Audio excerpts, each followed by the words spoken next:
When you're sleeping, you lose your consciousness, so the only way to wake up early is to hack your subconscious mind. Let us take two examples of two different days.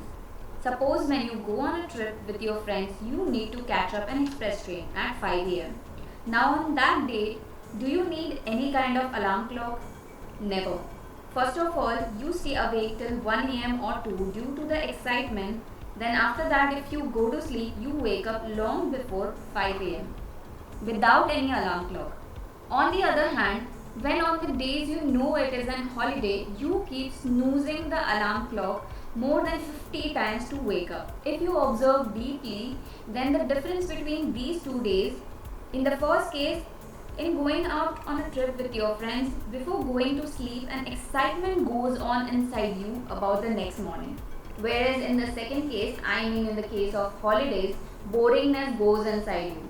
You want to wake up a little bit late so you sleep more. Also, the things you will be doing on the first day is exciting to you, but in the case of the second day, the thing you will be doing in the morning are boring and meaningless to you, by which sleeping and relaxing are far more enjoying. So, your subconscious mind gets instructed, just does the work accordingly. If you don't want to wake up from inside, it helps you not to wake up. If you really want to wake up from inside, it helps you wake up even without an alarm clock. So, what we understand from this is there are only two factors.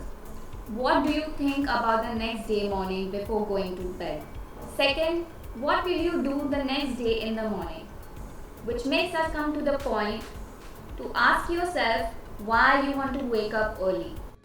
One of the most important thing is to know your why you want to wake up early. Come up with a very strong reason and a goal that will get you up early and make you work for it. Try to think of a person who is already very successful and you want to become like that. Make them your role model and tell your mind to be like them and wake up early. You will enjoy being in nature, the peace, quietness, beauty of the sunrise when we get up early. Nature is the best doctor and a best philosopher. Consistency with your wake up time and sleep time. Sleep early at the same time and wake up early every day. Your natural inclination will likely be to sleep in on Saturdays and Sundays. This actually disrupts your body's natural rhythm, which can possibly put your health at risk. For best results, keep that wake up time the same no matter which day of the week it is. An earlier wake up time can kick you off your day in the right way. Your body loves consistency. Going to sleep and waking up at the same time every day is good for your brain and body. Consistent times allow your hormones and other chemicals that your organs release to get into the rhythm. If you change that pattern, it takes time for your body to adapt. That is what happens when you fly across the time zones and get jet lag. Changing your sleep and wake up pattern changes your body's circadian rhythms and giving your body jet lags every day. You feel groggy, your performance drops, and your health suffers. Try to avoid the electronic gadgets. Follow your circadian rhythm, limiting screen time 30 minutes before the bedtime. The backlight on the TV, phone, screen, laptop tell your brain that it is bright outside and messes with your circadian rhythm. By limiting the screen time 30 to 60 minutes before the bedtime will help you fall asleep faster and increase the quality of the sleep. Blue light from the electronic devices control the melatonin levels, which is the hormone that controls your sleep. The more you stay in front of them, it reduces your melatonin and also affects your circadian rhythm, or normally called as body clock. Each morning as the sunlight creeps in, your body temperature begins to rise and the cortisol is released, increasing our alertness, causing us to wake up. In the evening, as it becomes dark outside, melatonin levels rise and body temperature lowers. Melatonin stays elevated throughout the night, promoting the sleep.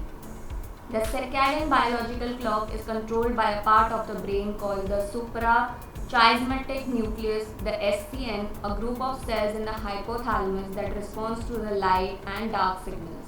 As long as our eyes perceive the light, the SCN responds by suppressing the melatonin production. This explains why evening exposure to light, such as that from the indoor or electronic device that emits the blue light, such as computer or television, make it harder to fall asleep. and that's how our body clock know what time of the day it is. Put your alarm away from the bed. You should put your alarm away from the bed so that you have to get up and get out of your bed to shut it down by the time you will reach to the alarm. You will be already up and away from the bed. Now, if you are up once, don't push your alarm to snooze and go back to sleep.